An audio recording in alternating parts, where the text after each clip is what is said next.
Hello and welcome to a special edition of The Big Fight. Special because I suspect our panelists are not necessarily going to fight with each other. It's special because we are remembering what was perhaps the biggest fight that this planet has ever seen. World War I, World War II, and specifically what we're here to do just a short while after Independence Day is to remember some of the really brave Indian soldiers who fought, who died, and who have to some extent been forgotten by history, forgotten by us, forgotten by the nation, down to the extent where when you do opinion polls right now, many people aren't even completely sure as to whom Indian soldiers fought for, either in World War I or in World War II.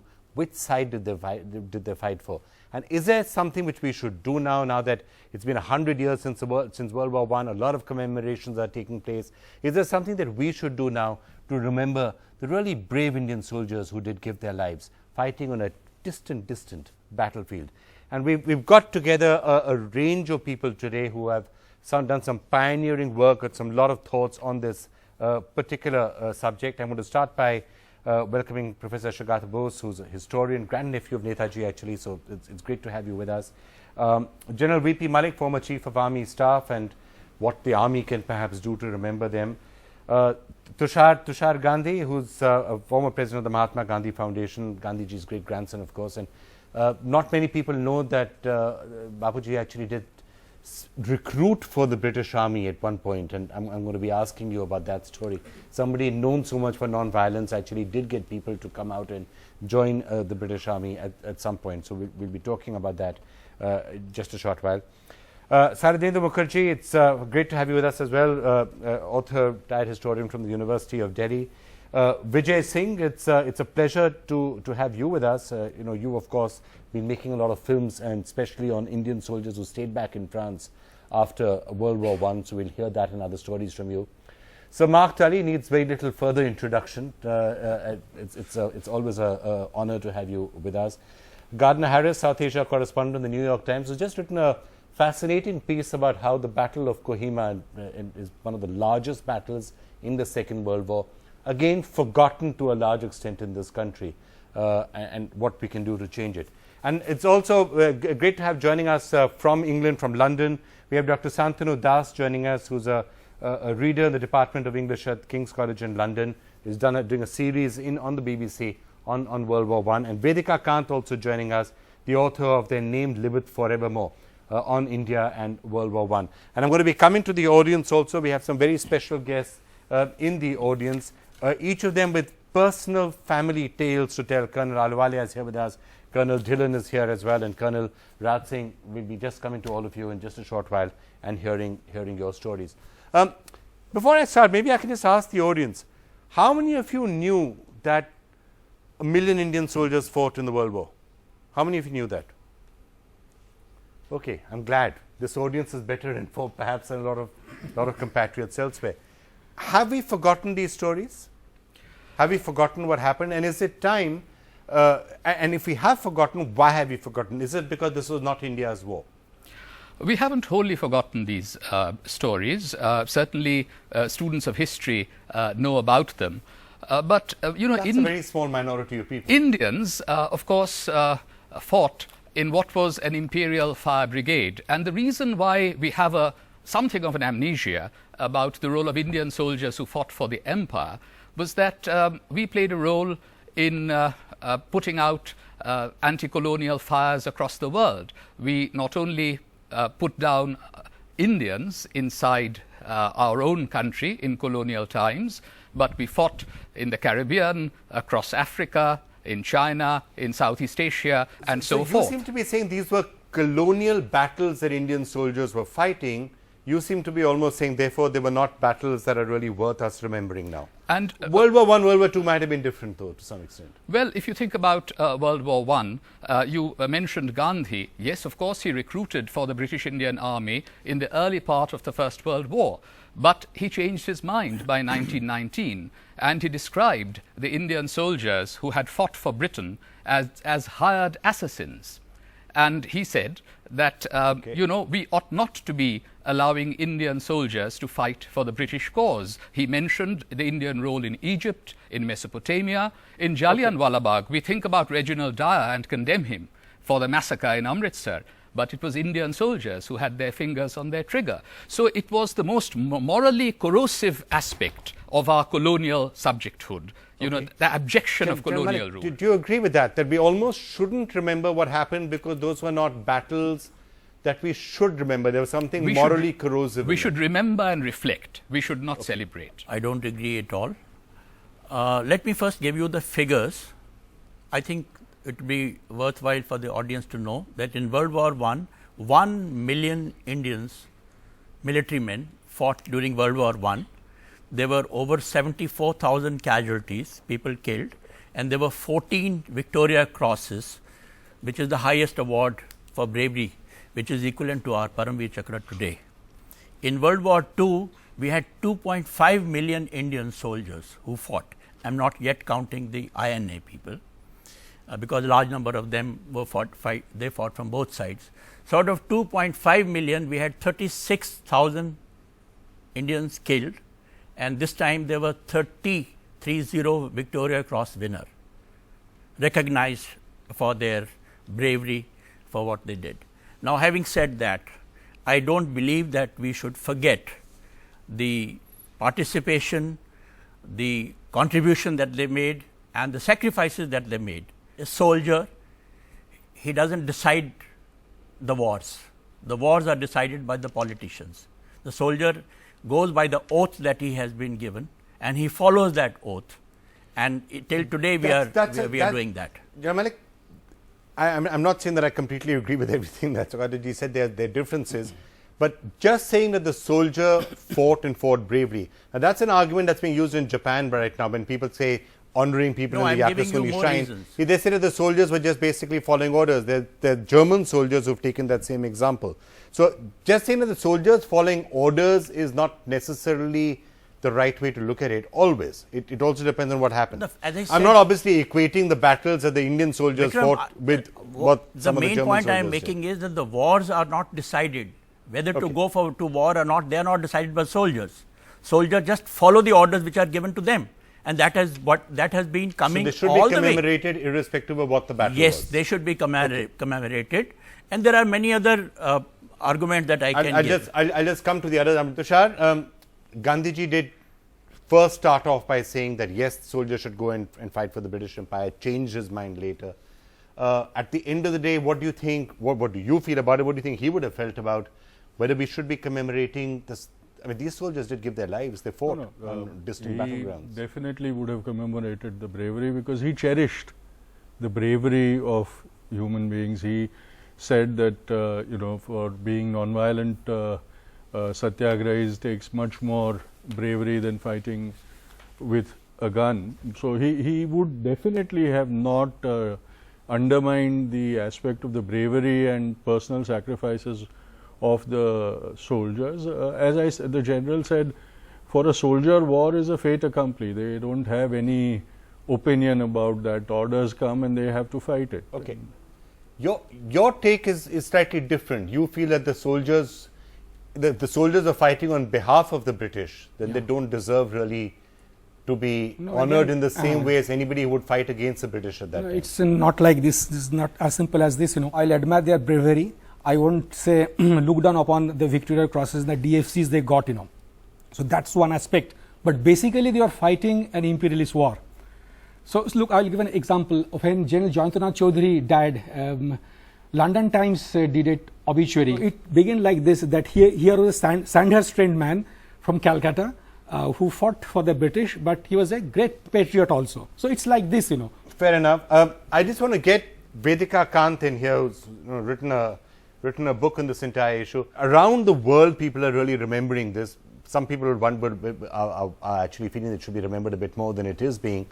What would be your take on the Indian soldiers who fought, more than 1 million of them? Quite a few people feel that perhaps we shouldn't commemorate them because they were mercenaries, and they would, their efforts were misguided. They were fighting for the empire. During the First World War, we see that a lot of national leaders actually wanted to support the war effort because they felt that they would be able to get concessions from the British as a result of their support. In fact, to some extent they did. The Montague Declaration in 1917 that said that India would now move towards self-government. Are you saying, Vedika, that what the soldiers fought for, and the fact that Indian soldiers fought on the side of Britain, at the end of the day, there was a direct benefit that India did get from that? Is that what you're saying? Well, I think there was some amount of benefit. I do also think that when we look at the kind of agitation that we see in the Punjab and post-Jallianwala Bagh, the Khilafat movement, the non-cooperation movement, we have to look at them within the milieu of the post-war environment,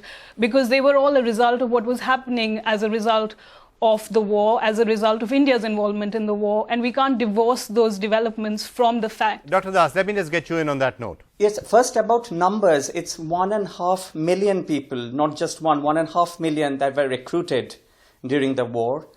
And also, I think amnesia, I think a gentleman mentioned amnesia, but amnesia does not mean absence. If you go to the Punjab, or even as the gentleman said in Calcutta, there's a very strong subterranean level of memory. And I think we had been hearing quite a lot about nationalism, absolutely. But also think of 1 million Indians going to East Africa, Egypt, Europe, often for the first time. It's a momentous experience for the people, for the communities, and for the nation. So absolutely, they are part of Indian history, whether one likes it or not. And also, I think there is a very complex relationship to nationalism, and I think it's quite dangerous to take away agency from the soldiers by saying that they're just forced to fight. I've studied their letters for almost a decade now. They're highly intelligent people. They negotiate various cultures. So I think we should keep these in mind. And nationalism is not the only framework to look at it. Your take on this, just some of the early points that were thrown up. This was not India's war, but there was something morally corrosive about some of the battles that the Indian soldiers fought. Well, certainly, obviously there are questions about certain of the colonial bushfires, as Professor Bose has said, which the army put out.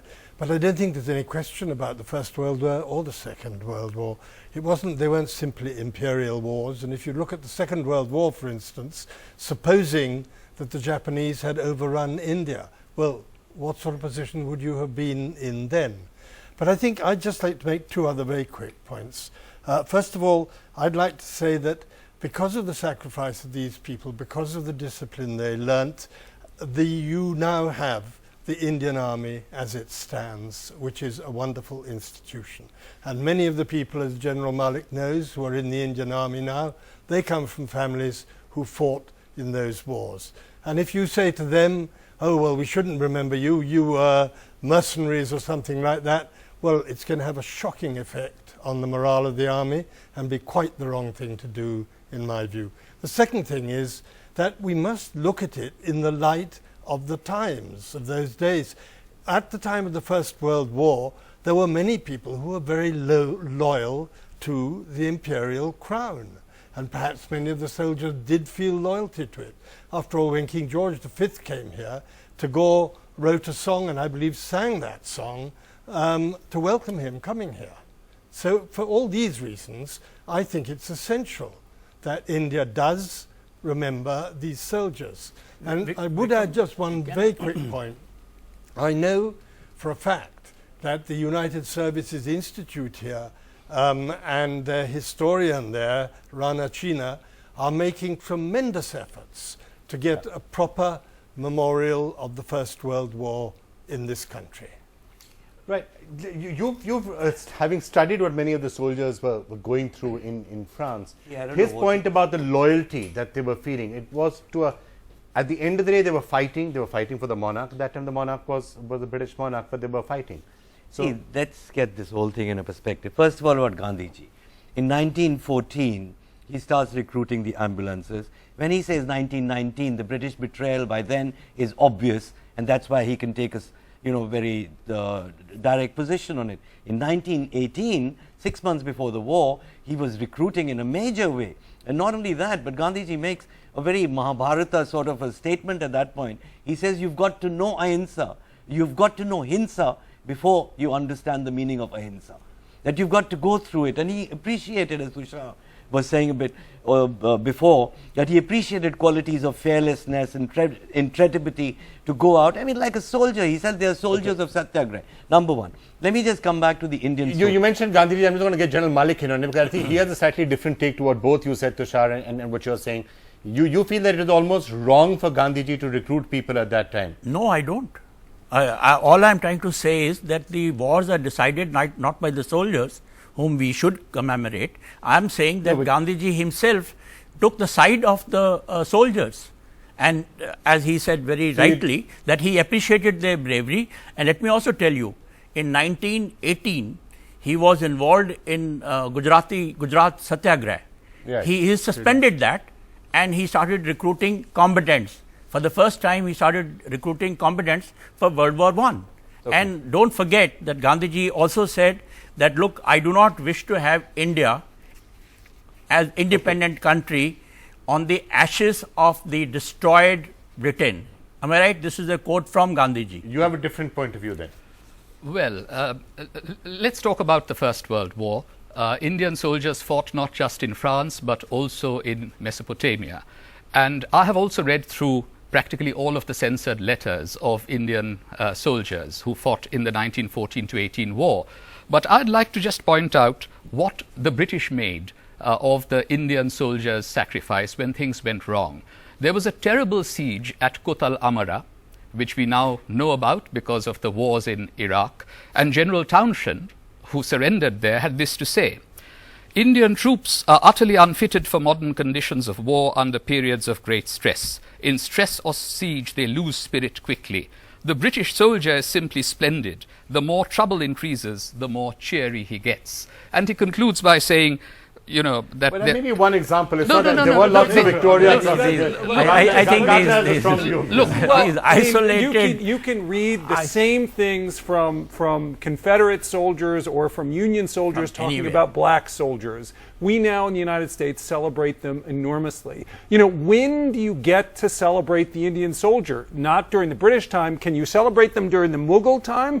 I mean, how far back do you have to go before you can celebrate the efforts of Indian soldiers? I mean, what I think is worrisome about this, that the Indian ambivalence about warfare and about sort of military, you don't have a memorial to any of your wars pre-independence or post-independence. And this sets up this very strange disconnect between the civilian leadership and the military leadership that continues at the Ministry of Defense today.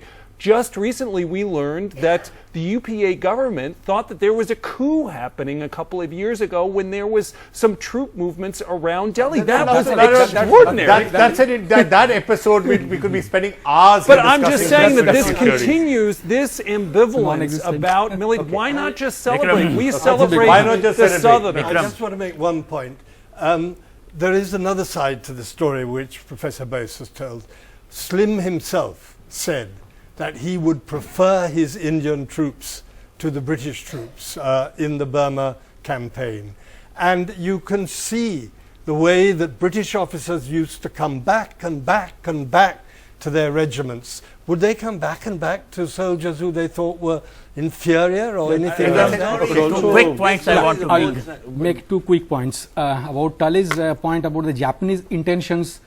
Nothing on record to show that Japanese are going to extend their empire to India, frankly speaking. Now, if you look at this book written by Bob Holland, Macmillan published that book on decolonization 1982. He's a mainline British historian. He says the Japanese imperialism had tremendous positive impact on South Asia. And building up people like Suharto, Japanese played a very, very important role. You're saying that India would have been better off if the Japanese had... No, I don't say it, but you see, won the Battle of Kohima and far. Let's make a point that the Japanese Empire was one of the most evil empires on the face of the planet. They murdered look, that's why the British had extended a hand to Japan in 1902, isn't it? Yeah, but ask any Chinese about that. Okay, I mean, this is wrong. Look, one thing. There are differences among empires. One thing we so you're saying that if Japanese had won in the Second World War, it would have been better for India when the British at the end of the day did leave after. No, but their occupation of Andaman, South Asia, but I'm going to try. What the does I think we're small having a guys- fascinating discussion out here, whether, In the brief- but Yeah. it's slightly diverting from the subject. Would you have preferred the Japanese to have won the war? Certainly not. But what did Mahatma Gandhi But say in Netaji did- 1942? Yes, He said that if India got freedom, then he would negotiate with the Japanese and the Japanese would have no reason to come into India. All that Netaji Subhash Chandra Bose was doing was to take advantage of an international war crisis to strike for India's freedom. Exactly. Right. And, you know, there was the old imperialism of the British and the Western powers, and he was critical of the new imperialism of the Axis powers. He was trying to promote the cause of India. Surely you can't call the Axis power new imperialism. The Axis power was fascism, straightforward, and nothing more. Okay.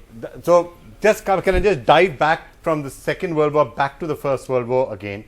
You've heard some of the discussions around moral ambiguity and the like. I just want to get your take on, based on your research, the amount of contribution that the Indian soldiers actually did make in winning both the First World War and the Second World War.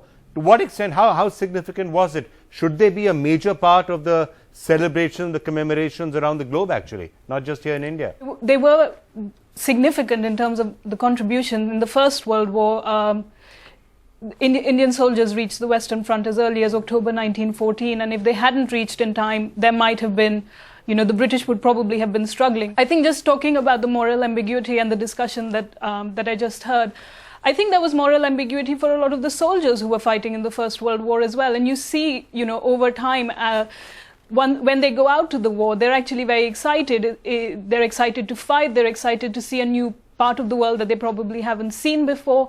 And I think we also need to kind of recognize that a lot of these soldiers, they hadn't been exposed. They were just peasants, most of them. They came from villages. They hadn't been exposed to life outside India probably before. They saw how life was in Britain and France. They realized that, you know, those systems of colonialism that they were living under in India didn't exist there. There was a lot more freedom. They also saw the way the French treated their own colonial troops, which was very different from how the British treated their colonial troops. And I think that did impact the way they came, you know, they started to think about empire. They started to think about, you know, the more political issues when they came back home. Okay, Verika, I think we're about to lose your satellite link. Thanks so much for joining us on this program. Thanks a lot. Thank you. Can I just jump in on that the Indians were absolutely central in holding Neuve-Chapelle in October 1914. If the Indians were holding 1/3 of the line, if the Indians were not there, the Germans would have advanced. So the Indians are there at a moment that the empire can't look out at any other army. So they're absolutely essential from October to December. And then in March 12th to 14th, in the first Battle of Neuve-Chapelle, again the Indians are absolutely central, making up half of the recruiting force. So they are essentially a part of First World War history, and it's high time that we challenge the color of First World War memory. There's a certain amount of revisionism, if you like, required in the way the history of the First and the Second World War is written. It tends to be a bit, if you look at either the accounts of the First World War, the Second World War, as largely Americans, British. Now the Russians are starting to get in and saying, hey, there was a large Russian influence in the Second World War. The Russians won the Second World War. Let's be plain. But that's not exactly... The Americans and the British were sort of on the side of it. Yeah, but when if you're reading Commando of comics... Of course, but that's what we all do. I mean, and that's what countries do, and that's why I think it's important for India to celebrate the past. You know, there are differences between empires. India was on the winning side of a very good fight in both the First and Second World War. Why not celebrate that? I mean, and why do we celebrate Netaji at all if we can't celebrate, you know, the vast majority of how Indians fought? I mean, at some point, if history India has to So if take history its books had been written slightly differently, would the battles of Kohima and Imphal perhaps have been higher up on the list of the crucial landmark? I mean, I'm finding it interesting that now, 70 years later, they're saying that is perhaps as important as Waterloo or anything else. But nobody goes... The history of the Second World War, you don't hear about Kohima or Imphal. My guess is that no one here has been... I went to Manipur. The problem is who neglect goes to of Manipur? military Who history. goes to Nagaland? Let's face it, it is Okay, the neglect just of to the military revisionism history. point, Samark, before I come to the others. Well, it is absolutely true that the 14th Army was known as the Forgotten Army, and when I made some programs for BBC on the Indian Army in the Second World War, I found British officers of Indian regiments saying that even after the war, during the annual commemoration days on Remembrance Sunday, the 14th Army was given a very sort of lowly position, if I could put it like that. So, yeah, in Britain we haven't remembered this section of the war that well. And I think there is now, I mean, there are several books I know, one by a colleague of mine who've been written on Kohima, and I think it's very good that we are now remembering much more. That Taking your moral ambiguity points aside, it's not as if we really spend a lot of time remembering the INA either. Absolutely. It's like soldiers, yes. It's almost as if we've forgotten what fighting forces did on both sides, and that's Gardner's point. And I think, taking up from what he said, if you think about it, it's not that we really see too many memorials or remembrances or notings of even 1971 or 65 or any of the other wars. Yes, let me say that the battles of Imphal and Kohima were absolutely critical turning points in the history of the Second World War. But I want to make a point about numbers. We are talking about 1 million Indian soldiers in the First World War, 2 million in the Second World War, and so on. But we had a population of more than 400 million at that time. And what the British had been very successful in doing between 1919 and 1939 was to keep the British Indian Army insulated from the swirling currents of Indian civilian discontent.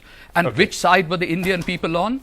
It became very clear during the Red Fort trials that the Indian people were solidly on the side of the Indian National Army, the side that militarily lost in Gardner's view.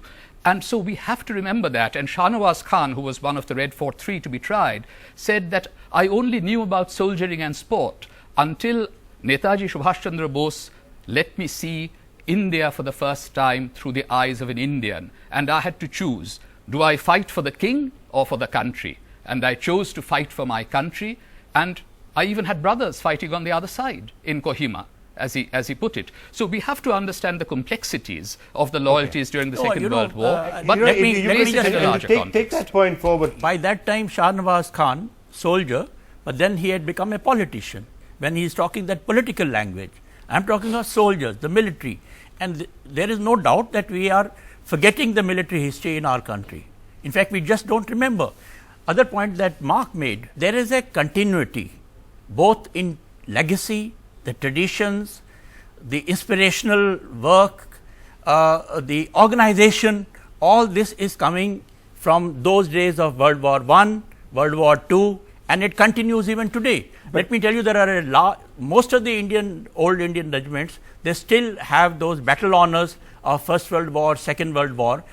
That is an inspirational, it has an inspirational value for them. But can I just, taking up from what Shagata just said, and let me just come to the rest of you.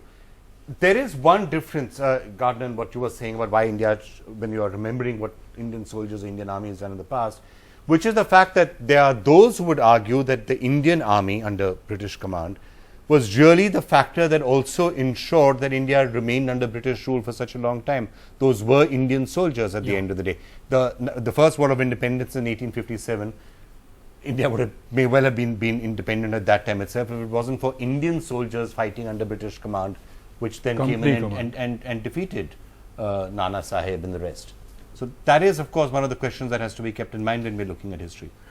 I think the tragedy of the Indian soldier in the Great Wars, as they are called, was that he was a stateless soldier. He was fighting without the backing of a state. So the people he fought for didn't give the soldier as much importance. If you look at the history of the two wars, the worst battles, Indian and colonial soldiers were used as cannon fodder. The generals didn't bother how many numbers perished. They just kept pushing them in front and things. And then back home, the problem was that the soldier was fighting for the throne against whom, we were all fighting for our freedom. And so that was a double whammy that the soldiers of the two great wars had to face. And I think that is where we have not been able to differentiate between the individual valor and the collective cause of those wars. Right, but I'm actually going even a little further back. And so, Mark, the point that I was making was that if you look at British rule in India for 200 years, it would have been untenable for the British to have ruled India for 200 years if it wasn't for the fact that the Indian army, which was the instrument of that rule, was largely those were Indian soldiers. Yes, but I think here you do come to the point which General Malik has made, which is an important point. We are talking about soldiers. Soldiers do not decide the political decisions or anything like that. Yes, obviously, it might have been very different if no Indians had been willing to join the Indian army, but lots of them were. They did not clearly, they themselves did not see clearly a moral dilemma about it, and I don't know that we are the people who should judge them for failing, if you feel it's a failure, to see that moral dilemma. And I think you have to remember that there was no India from which... that point, that let's go further back from First World War. Right, even at that time. Well, by the way, can we celebrate the Mughals, or are those guys, another empire that we can't celebrate? And also, these soldiers were coming from the Punjab, which was a separate state. They're coming from the princely states. They're not really coming from, for a lot of the period of the British rule, there was no such thing as India. So at some point, you have to, these were various conflicts between various There was something members. called India. It's just Not that, entirely that the British deployed a spurious anthropological theory of martial races and martial castes, and recruited mostly from Punjab and the Northwest Frontier and other places. And the reason why the Indian National Army was so fascinating was that, of course, there were Punjabis and Pathans who joined the National Army, but there were Tamil civilians working in the rubber plantations of Malaya who joined, led by a Bengali. And the Bengalis and Tamils were quintessentially non-martial races in the British view. And that also was a stereotype that had to be broken, and that's why there isn't resonance about the army experience in many other parts of India. Number one, beyond Punjab. this concept there is no India, that's absolutely wrong.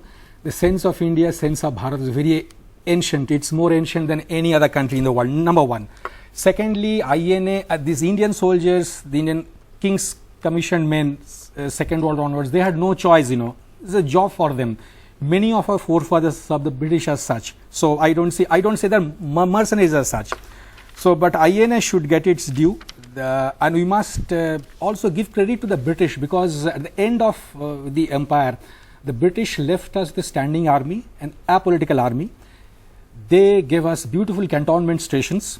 Army lifestyle is very famous. Then they left India with 16 ordnance factories. 16 ordnance factories. Pakistan built its first ordnance factories in 1950s only, Okay. So they gave us the pros and the cons of British rule. Perhaps we'll do it another week, and especially when it's not so close to Independence Day. So maybe some other time is when we should do it. Dr. Das, you've been trying to say something. Let me just come across to you there in London. I think what we are seeing is a lot of condescension of posterity, that we think that now we can judge these people.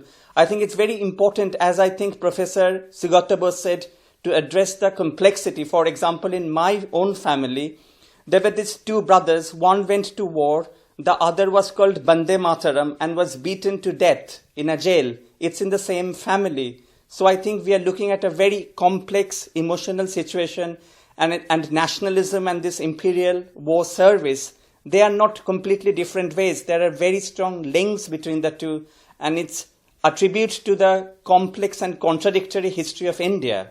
So I think the two are not, this whole question of moral ambivalence, I think it's a very complex scenario, and we can't really judge 100 years after the outbreak of the war. All right, fine. I am going to come to the audience, and I want to get some case studies from some people whose grandfathers and others were actually there fighting in the wars. In fact, why don't I, before I take a break, quickly hear from some of them. Karan Alwale, your grandfather was there in World War I. What are the sort of stories you heard about what he went through, and did you get your inspiration, as Sir Mark was saying a little earlier, did you get your inspiration to join the army from whatever you heard about him? Well, that's right. My grandfather, Captain Bacheta Singh, he was enlisted in the Royal British Army in 1906. He joined the Great War in 1914, and he fought in two countries. First was France from 1914 to 1916, and there he was mentioned dispatches. Subsequently, he fought war from 1917 to 1919 in Mesopotamia and Iraq, where he was awarded IDSM, the second highest gallantry award at that time. So I just want to get, what is your family's take of what he went through, what he fought for, whether there should be more commemoration about the soldiers at that time? Obviously, sir, I'm saying when I was a young boy, I heard these stories from him, and that fascinated me. And that's how I joined Indian Army. I joined the National Defence Academy, and it was all because of him. Okay, Colonel Dhillon sitting that side, your grandfather was actually killed in the First World War. Yes, my grandfather was in the Central India Horse, and the cavalry moved into France in 1914, and on 8 December 1917 he was killed in the Battle of Cambrai. Nothing came back from England. My father joined the army for the Second World War, and when I was growing up we found a death plaque at home, which was a motivation for me and which made me join the army. And subsequently that motivation has also gone to my son, who is now a 5th generation soldier. Right, but if you look at it now, why was the memories not there? Why is it that not more commemoration is done for the people who died? Could the answer be, I mean, if you take for example what he fought in the Central India Horse, now that, if I remember correctly, was a unit that was actually set up to crush the First War of Independence, to crush the Indian Mutiny, as it were. And is that the reason why there's a certain reluctance in independent India to recognize a unit like that? Well, I would say there were two regiments at that time who were raised to crush the mutineers, and both of the regiments do not have much records existing either in the army records that I've tried to find out, and so also in the British records. I suppose certain archives may have been destroyed in the Second World War, wherein we could not get these details. So our sense of nationalism at some point of time possibly would have suppressed the contributions of regiments like these, which were raised for such an occasion at that point of time. All right. How about you? I mean, you served yourself in the 1971 war, and again, I think your grandfather served in the Indian Army in Turkey in the First World War. Yes, my grandfather was a VCO, Subedar Patram, and he was there in that infamous Battle of Kut el Amra, and he died there on 28th August 1917. As a matter of fact, he became a POW along with General Townsend in that battle, and he had to go through a lot of hectic and terrible life during that POW camp number 2, which was probably at Afyon Kara Hisar. Yeah. And although I'll say, as far as motivation part is concerned, we definitely as a family, not only me, all my brothers and the extended family, we grew up listening to his stories of bravery, valor, and as a matter of fact, one of our Buaji, that means his daughter, was born after his death. That time her name was Jito, that means victory. Although he was in as a POW, but still that sort of morale was there at that time. And I joined army. This is the 4th generation. My uncle was there in second Lancers. So just when you were joining the army, and I mean, like, India remembers 1971 war slightly differently. India remembers Kargil. Actually, perhaps Kargil is the war that we commemorate the most, perhaps because it was the most recent. Why do you think that's the case? Is it because at that time he was fighting for a colonial power? Is it because it's just a long time back, 100 years, who remembers? Yeah, definitely. So, as a matter of fact, there is no doubt in my mind that we must remember them, and it is never late. Now we should start something. In the other countries and all, lots of guards of honor, and now I heard in paper that 15th August will be Remembrance Day, will be celebrated as Remembrance Day. Right. So something like that, we must think on these lines. Right. I want to intervene here. 71 war. I was Vice Chief of Army Staff when we were to celebrate Silver Jubilee of 71 war.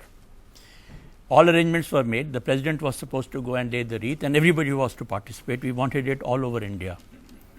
Till the last moment, we didn't get approval of the government. Finally, when we pressed the Ministry of Defence, they said there will be a meeting held in the Cabinet Secretary's office. And I went there to attend that meeting. And do you know what question was asked? I was asked, why do you want to celebrate the Silver Jubilee of 71 war? I am speaking it from my personal experience. I'm very curious to know what your, what your reply was. I told them, you know, and he says, what will you do next year? So I said, we want to celebrate because it is Silver Jubilee. It was the greatest victory that Indian military has had since independence. Even before that also I can count that. And second thing I told them, I said, I don't know about the next year, but let me tell you one thing, that when it comes to Golden Jubilee, we will celebrate it at a much grander scale. And then I quoted them the famous French philosopher. I said, what constitutes a nation is not speaking the same tongue or belonging to the same religion or ethnic group, but having accomplished great things in common in the past and the wish to accomplish them again in future. Okay. Do you know why General Malik had this sad experience? That's because we lost an opportunity of nationalizing our army at the end of the Second World War. You know, Nehru, upon the advice of Mountbatten, chose not to take the INA officers and soldiers back into the Indian army. And this at a time when Indian officers who had fought on the British side, like Cariappa, for example, were attending Gandhi's prayer meetings, they were going to Sharat Bose's house and so forth. And this was taken too far. And that's why we are not able to celebrate the massive contributions of Indian soldiers even in the post-war period. And it took decades until Kadam Kadam Badhaya Ja was adopted as a marching song of the Indian army. And Jai Hind. And Jai Hind. You see, but it took a while. I mean, the soldiers... Perhaps Professor Bose, I mean, you can't say that it was not nationalized. No, his point is the INA should have got a lot more recognition. That's his point. His point is that INA should not have got a lot more recognition. Regimental bravery took precedence over fighting for the nation. Okay, can I, Dr. Nath, before you leave us, I just want to get your sense. Any lessons, you're there in London, you're seeing all the efforts that are being made in Europe to really remember what happened 100 years ago with World War I. Any lessons that you think India should be taking from that before you leave us? They are histories of trauma. These are histories of bloodshed. We should commemorate the contribution, not celebrate. There is little to celebrate. Second, I think the British Asian community here, they're very interested in these histories. It's a way of linking their present identity to a defining event in European history. So I think we should go beyond this whole debate of victory versus defeat or nationalism versus whether we fought for a colonial army, and try to understand the experiences of these men who went and fought, and at the same time the Indian revolutionary movement, the Ghadar and the Berlin Committee, they were also working. So I think our objective during the next 4 years would be to understand, analyze and recover this essential history rather than get into these debates about just, you know, victory versus loss or India's war versus other wars. It's a much more grave subject. Thank you so much, Dr. Das. Thank you. The emotional heart of Washington, D.C.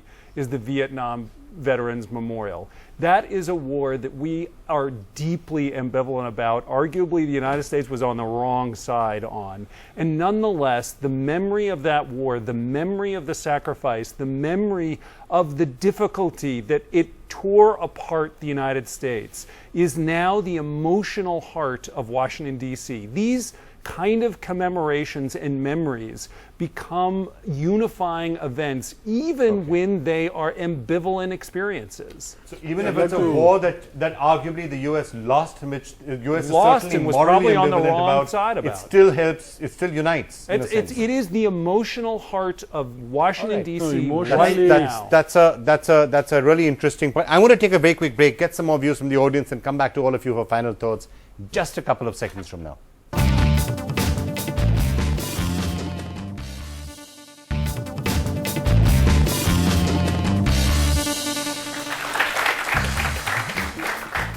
Welcome back to The Big Fight. Let me quickly get some views from other members of the audience. Somebody else has something to say. Gentleman there, yeah. When we can celebrate Friendship Day and Valentine's Day, aping from the Western culture, then why not commemorate the sacrifices of the millions who sacrificed changing the course of history? Okay, fair enough. Gentleman there, yeah. Sir, you want to say something else? I'd like to read the scroll which we received after his death. Let those who come after see to it that his name be not forgotten. Subedar Patram, 99 Deccan Infantry. The other aspect, of course, is there that he laid down his life for the country and for the empire, etc. So don't let it be forgotten. Okay, sir. Yeah. There's one more thing is that we are not looking for people to cry on and weep over those who died in foreign lands. Not today, not in future. What we look for is respect. Also for those people as well as for those who have subsequently died in the defense of the nation from then till now. All right, fair enough. So you have final thoughts from you? We should respect all the soldiers who fought way back from 1864 till date, because that is the motivation. I'm wondering why you're picking 1864. Because my great-grandfather, he joined army in 1864. Okay, fine. That explains it, sir. All right, fine. Thank you. That's good enough. Thanks, sir. Okay, let me get final. We are flat out of time on the program, so just quick closing words from everybody. Gordon, I'm going to start with you. I think these commemorations can be unifying experiences, even in the face of ambivalence. Okay, so now. Well, I think Professor Bose said it wasn't a national army, but the army has been a national asset. There's absolutely no doubt about that. And as we've heard from the veterans, the Indian Army has drawn inspiration from the past, from the First and the Second World War. All right, sir. Well, Indian soldiers in France, at least on the Western Front, is a fascinating story. I haven't had much to say. In 6 months from now, I hope I'll show you the film and what it is. That's going to be the first It's much more than what we have discussed. It's love, it's black humor, it's beauty, it's poetry, it's international I mean, it's marvelous. You were talking about... That's going to be the first big celebration, right? Neuve Chapelle. Let me tell you what happened in a hospital you were talking... There are incidents both ways. Like in a hospital in Brighton, for example, an Indian soldier has an affair with a white nurse. After that day, all the white nurses are turned out from the hospital. On the other hand, Manta Singh saves Captain Henderson one day from a no man's land, brings him on a crowbar, saves his life. Manta Singh gets killed. Henderson survives. Henderson's children with Manta Singh's children fight the Second World War together, and till today they are friends. I'll show you the evidence in the film. All right, we look forward to seeing that. We look forward to seeing that. Yeah. We should not forget the Indian soldiers, officers who fought and died in various theatres of war. That's one thing. The nation, the young children should be told more about that. Secondly, something needs to be done to restore, rehabilitate the memory of INA.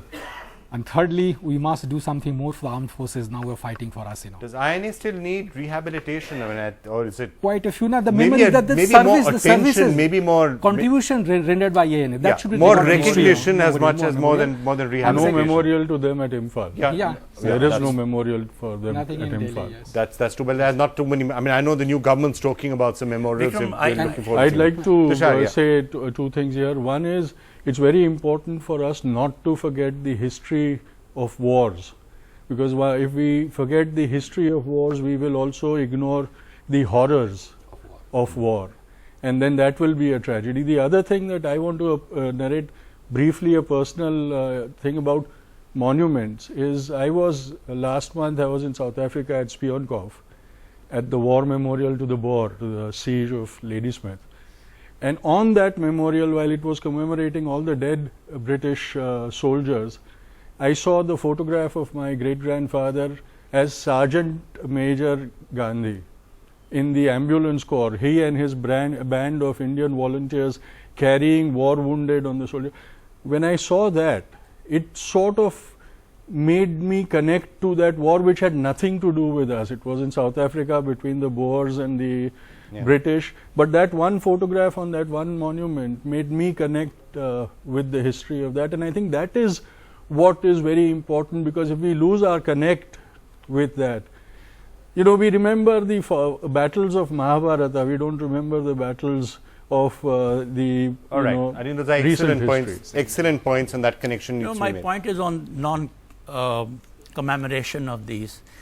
I feel sad, often distressed absolutely, the attitude that we have from the political leadership, from the bureaucracy towards the apathetic, the attitude that we have developed, sometimes dismissive attitude towards the soldier and what he has gone through, and to to do something in his memory.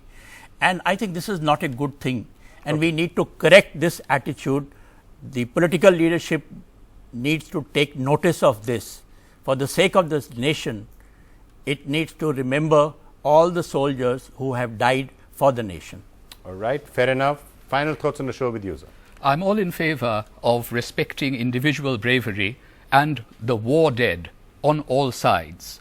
However, when the INA Memorial was built by Netaji on the sea face in Singapore, it was blown up with dynamite as soon as Mountbatten's forces arrived. And it took until 1995 for the Singapore government to restore a memorial to the INA war dead.